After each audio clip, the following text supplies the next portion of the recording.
একবার খলিফা থাকাকালীন হযরত আলী রাদিয়াল্লাহু তাআলা আনহু এর কাছে এক ইহুদি লোক মামলা নিয়ে আসলো। সে দাবি করল একটি বর্ম তার, কিন্তু হযরত আলী রাদিয়াল্লাহু তাআলা আনহু বলেন বর্মটি আমার।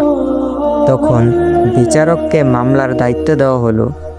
হযরত আলী রাদিয়াল্লাহু তাআলা আনহু স্বয়ং বাদী হিসেবে আদালতে উপস্থিত হলেন। বিচারক বললেন, হে আমিরুল মুমিনিন, আপনার সাক্ষী কোথায়?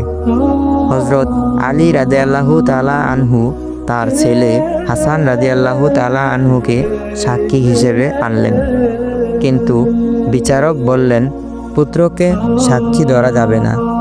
অন্য কোনো সাক্ষী না থাকায় বিচারক রায় দিলেন বর্মটি ইহুদির।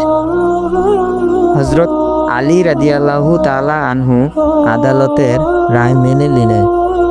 তখন ইহুদি লোকটি বিস্মিত হয়ে বলল, আল্লাহর কসম, এই ধরনের ন্যায় বিচার কেবল নবীর পরিবারেই সম্ভব। আমি সাক্ষ্য দিচ্ছি ইসলামের সত্য। সে সাথে সাথেই মুসলমান হয়ে যায়, আর হযরত আলী রাদিয়াল্লাহু তাআলা আনহু বর্মটি তাকে উপহার দেন। যদি আমাদের ভিডিওটি আপনাদের কাছে ভালো লেগে থাকে তাহলে অবশ্যই চ্যানেলটিকে সাবস্ক্রাইব করবেন এবং বেল আইকনটি ক্লিক করে দিবেন পরবর্তী নতুন ভিডিও পাওয়ার জন্য।